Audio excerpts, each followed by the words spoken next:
2027 বিশ্বকাপ নিয়ে পরিকল্পনা শুরু করেছে বিসিবি।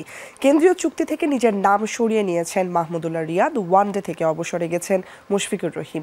শেষ কয়েকদিনে ক্রিকেট পাড়ায় আলোচনায় আইপিএলের বিভিন্ন দলগুলোর নজরে মোস্তাফিজুর রহমান আর তাসকিন আহমেদ, যদিও এই ব্যাপারে কিছুই জানেন না নাজমুল আবেদিন ফাহিম। বিসিবির কেন্দ্রীয় চুক্তি থেকে নিজের নাম সরিয়ে নিয়েছেন মাহমুদুল্লাহ রিয়াদ। শোনা যাচ্ছে আন্তর্জাতিক ক্রিকেট ছাড়বেন বলেই এই সিদ্ধান্ত নিয়েছেন। বিসিবিও এগোচ্ছে 2027 বিশ্বকাপ পরিকল্পনায়। সেন্ট্রাল কন্ট্রাক্টে না থাকার ব্যাপারে আগ্রহ প্রকাশ করেছে, এতে বোঝা যায় যে ওইসব নিয়ে চিন্তাভাবনা করছে। সো আমার মনে হয় একটা চিন্তাভাবনার একটা সলিড জায়গায় আসলে এটা নিয়ে আমরা আলাপ করতে পারবো এবং এটা মিডিয়াতে নিয়ে আসতে পারবো এবং স্পেসিফিক কিছু প্ল্যান প্রোগ্রাম আমরা হয়তো প্রকাশ করতে পারবো। তখন আমাদের লক্ষ্য হচ্ছে আগামী 2027 যে বিশ্বকাপ হবে সেই দিকেই এখন থেকেই নজর রাখা। তো সেটার উপর ভিত্তি করে আমরা আমাদের চিন্তাভাবনা করে এগোচ্ছি এবং সেটার সাথে মানানসই একটা কোনো কিছু পরিকল্পনার মধ্যে দিয়েই হয়তো ওকে আমরা বিদায় দেব।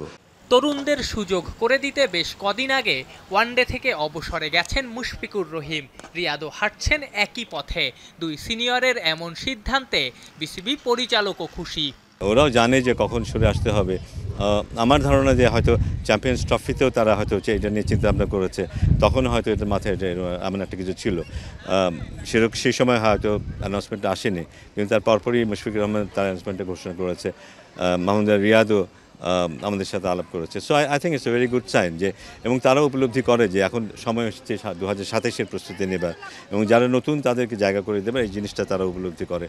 পাকিস্তান সুপার লিগে ডাক পেয়েছেন নাহিদ রানা, রিশাদ হোসেইন আর লিটন কুমার দাস। এমন সময় পিএসএল চলবে যখন মাঠে গড়াবে ঢাকা প্রিমিয়ার লিগ। ঘরোয়া ক্রিকেটের সবচেয়ে মর্যাদার আসর ছেড়ে বাইরের ফ্র্যাঞ্চাইজি লিগে খেলার অনুমতি কি দেবে বিসিবি? অনেক সময় এমন হতে পারে ঘরোয়া ক্রিকেট বাদ দিয়েও আমরা কাউকে পাঠাতে পারি, যদি মনে করি তাতে আমাদের ক্রিকেটারের লাভ হবে এবং আমাদের জাতীয় দলের লাভ হবে, তেমন হতে পারে। বা অনেক সময় এমন হতে পারে যে ভালো অফার পাওয়ার পরও আমরা হয়তো কাউকে ছাড়লাম না, কারণ তার ডোমেস্টিকটা খেলার প্রয়োজন। সো এটা ডিপেন্ড করবে যে সার্বিকভাবে কোনটা মঙ্গলজনক হবে আমাদের বোর্ডের জন্য, ক্রিকেটের জন্য, আমরা সেই সিদ্ধান্ত নেব।